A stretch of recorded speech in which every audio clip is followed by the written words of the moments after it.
মোকালমোৰ নাৰায়ণপুৰৰ বেছ পথৰ জৰাজীৰ্ণ অৱস্থা। পথটোৰ নিৰ্মাণত গুৰুত্ব নাই স্থানীয় বিধায়ক দিগন্ত বৰ্মনৰ। এই অভিযোগ কৰিছে ৰাইজে। গড়কাপ্তানি বিভাগৰ গুৰুত্ব নাই এই পথটোৰ নিৰ্মাণত। সঘনে দুৰ্ঘটনাত পতিত হয় ছাত্ৰ-ছাত্ৰী। প্ৰায় হাজাৰ হাজাৰ ছাত্ৰ-ছাত্ৰী অহা যোৱা কৰে এই পথটোৰে।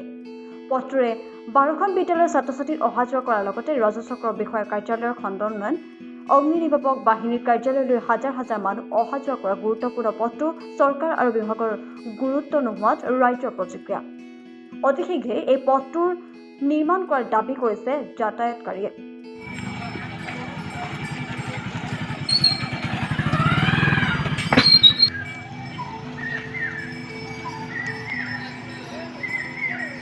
অনুৰোধ কৰোঁ যে আমাৰ এইটো যিটো পথ, এই পথটোত আমাৰ প্ৰথমতে ফায়াৰ ছাৰ্ভিচ এটা আছে, 2 নম্বৰ ডিমৰেল ইংলিছ স্কুল এখন আছে, নাৰায়ণপুৰ হাই স্কুল আছে, নাৰায়ণপুৰ এম ই স্কুল আছে, নাৰায়ণপুৰ 2 নং LP স্কুল আছে, পাব্লিক হেল্থ আছে। ইয়াৰ উপৰি আমাৰ মোকালমোৰলৈ যোৱা যিটো মেইন পথ, এই পথটো খুব বেয়া, যাতায়াতৰ ব্যৱস্থা খুব বেয়া। কোন মুহূৰ্তত কোন ল'ৰা ছোৱালী, কাৰণ ইয়াতে বৰক্ষেত্ৰ কলেজৰ জুনিয়ৰ কলেজ, ছিনিয়ৰ কলেজ, এই সম্পূৰ্ণ ল'ৰা ছোৱালীখিনি এই ৰাস্তাটোৰে অহা যোৱা কৰে। গতিকে কোন মুহূৰ্তত এক্সিডেণ্ট হৈ কাৰ পৰণ জীৱন শেষ হৈ যায়, তেওঁ ঠিক নাই। গতিকে চৰকাৰক মই অনুৰোধ কৰোঁ যে এই এটা ব্যস্ততাপূৰ্ণ ৰাস্তাটো চৰকাৰে যাতে অতি শীঘ্ৰে মেৰামতি কৰাৰ ব্যৱস্থা কৰে, তাৰ কাৰণে মই চৰকাৰক কানি অনুৰোধ কৰোঁ। হয়, সকলোফালে কথাটো হয়, ইয়াতে অলপ কেইটামান দিন আগত ৰাস্তাটোৰ কাৰণে অলপ আগতে মই এৰি আহিলোঁ ৰাস্তাখিনি। সেইখিনিত আকৌ বাইক এখন ডিমলিনৰ ল'ৰা এজন গাৰ্জেন হোৱা পৰি গৈছে।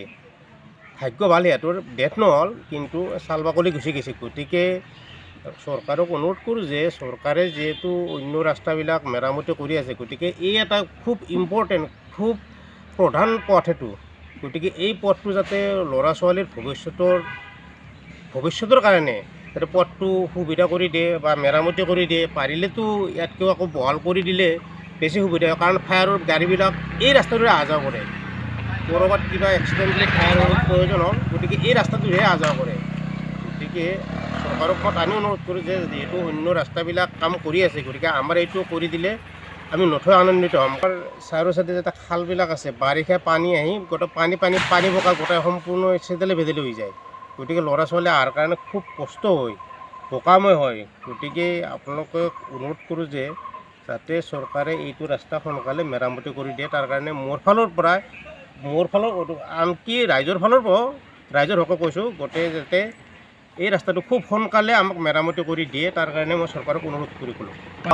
সেইটো হয়, ইয়াতে 50 মিটাৰ নহয়, মোটামুটি 40 মিটাৰ নহ'ব, সেইটোৱে। গতিকে তেখেতে এই ৰাস্তাটোৰ মেইন বাসিন্দা। কাৰ ঘৰ এইটো ডক্টৰ ভূমিধৰ বৰ্মন, প্ৰাক্তন মুখ্যমন্ত্ৰী, তেখেতৰ ল'ৰা দিগন্ত বৰ্মন, বৰ্তমান বিধায়ক বৰক্ষেত্ৰীৰ, তেখেতৰে সেইটো ঘৰ। গতিকে তেখেতে কামটো কৰা নাই। গতিকে তেখেতকো অনুৰোধ কৰোঁ যে সোনকালে যাতে ৰাস্তাৰ কামখিনি কৰি দিয়ে।